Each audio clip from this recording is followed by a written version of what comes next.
Hi, everybody. This is Matt Young, PAML principal, and this is our weekly communication. Today is Friday. It's actually October 9th, and let's get this started. I included a picture this week of a student releasing a butterfly. She raised this butterfly from a caterpillar right here at school, and Miss Zuccarello and Miss Hunkins have been doing a great job helping the kids raise their butterflies and release them. They're actually tracking them and using that information to study migration patterns and human impact on environment. It's really cool stuff. As always, our screening survey link is right down here. That having that survey open and started each day when you drive up PA Hill is going to really help us out, especially when we welcome more students back to the building on Monday the 19th. As always, I'm going to try and communicate my care for students and their safety. I've got Schoology on here for an objective, but I don't have a Schoology tip this week. One of my big objectives this week is to alleviate as much fear and anxiety about bringing more kids back to the building as I can. Again, our community commitment, we have been doing a great job with this. Our school has remained relatively virus-free, and we're looking forward to keeping that going.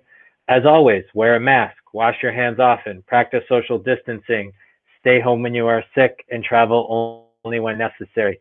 I would offer that it is these core practices that will continue our success going forward. This week, we welcome back Mr. Boudreau back from paternity leave. We're just really excited that he's here. He helps a lot. He helps us out a lot around school. And if you don't know him, that's what he looks like. Our conferences are going to be next Friday. Next Friday is a day off for students. We're going to set those up virtually, and if you'd like to schedule a conference, please call the office. The purpose of those conferences is just to gain a more clear picture of what learning is like for students and help students be successful going forward. So into our adjustments for step 3, the big one is next Monday, October 19th, we'll welcome all students back to the building for in-person instruction Monday, Tuesday, Thursday, and Friday. This is contingent upon our continued success in keeping the virus out of our school. And we are quite far along in the process of preparing for the 19th. And we're just going to continue to share details as we know them.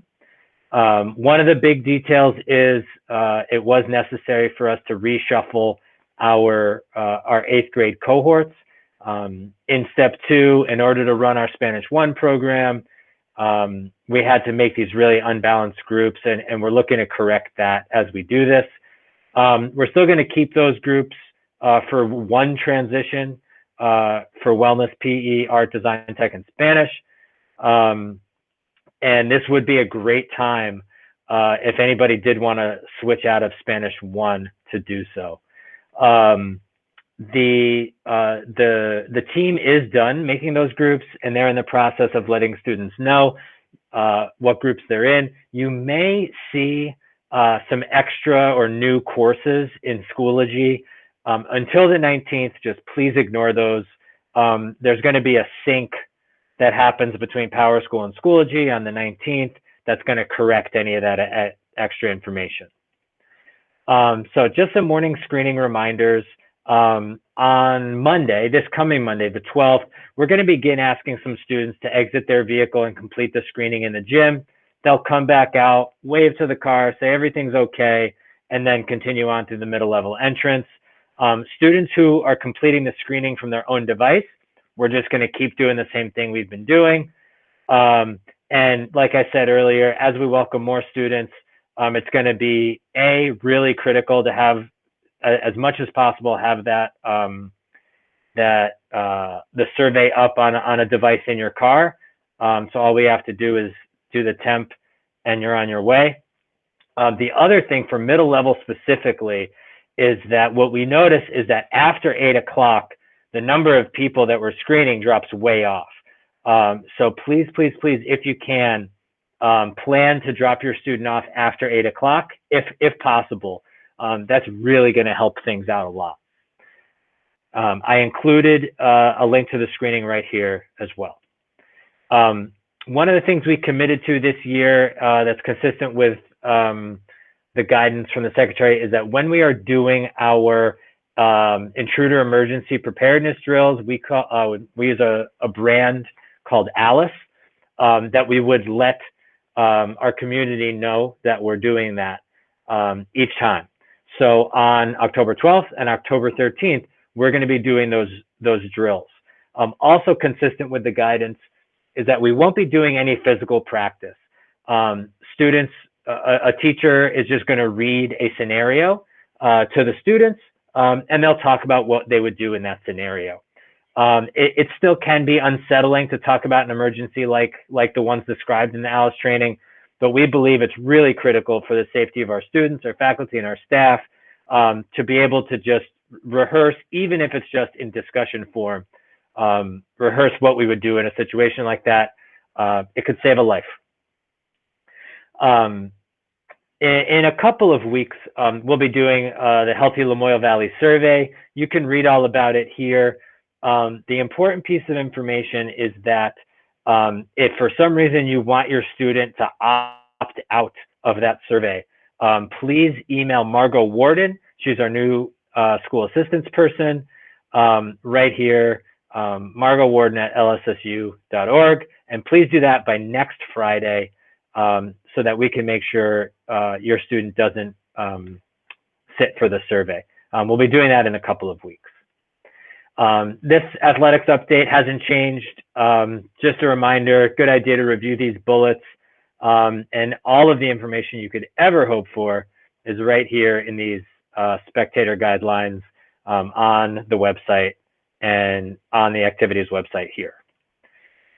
Couple things, really cool things that we're doing in school this week. We've started our Walk Across America in our wellness and PE mashup. They're having lots of fun. I think you heard about it first right here a few weeks ago.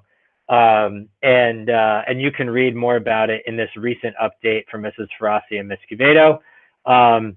You know, having students log their steps using pedometers and walking across the country.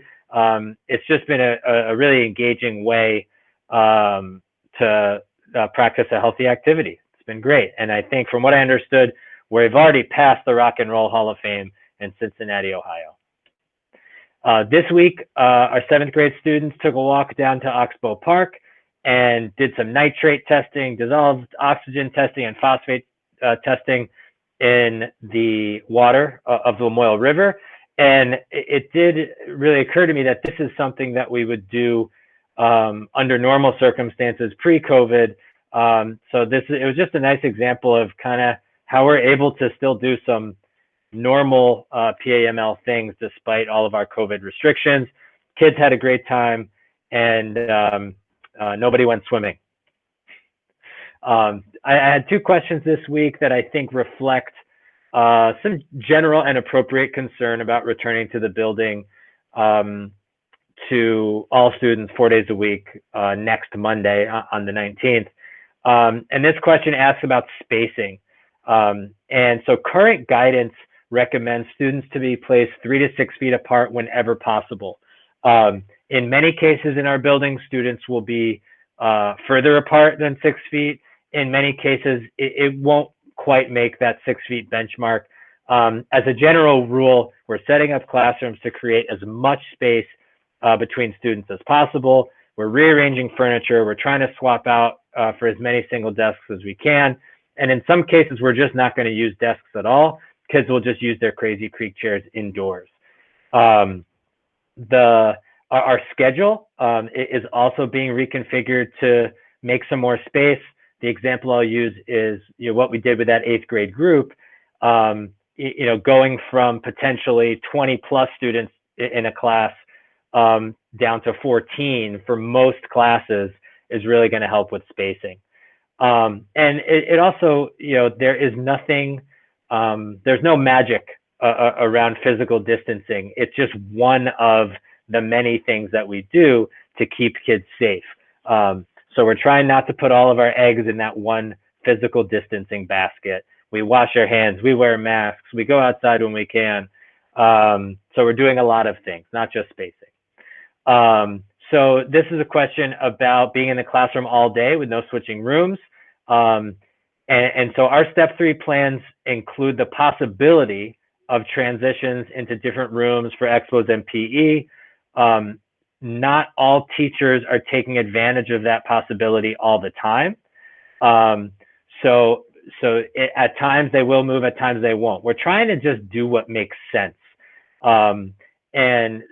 Students will remain in the same space for their core instructional classes. A lot of teachers and a lot of students are actually finding out they like that better. The one thing we're really trying to avoid is that one big transition into the hall when we're switching classes. So we're doing that sufficiently by keeping students in their core instructional classes.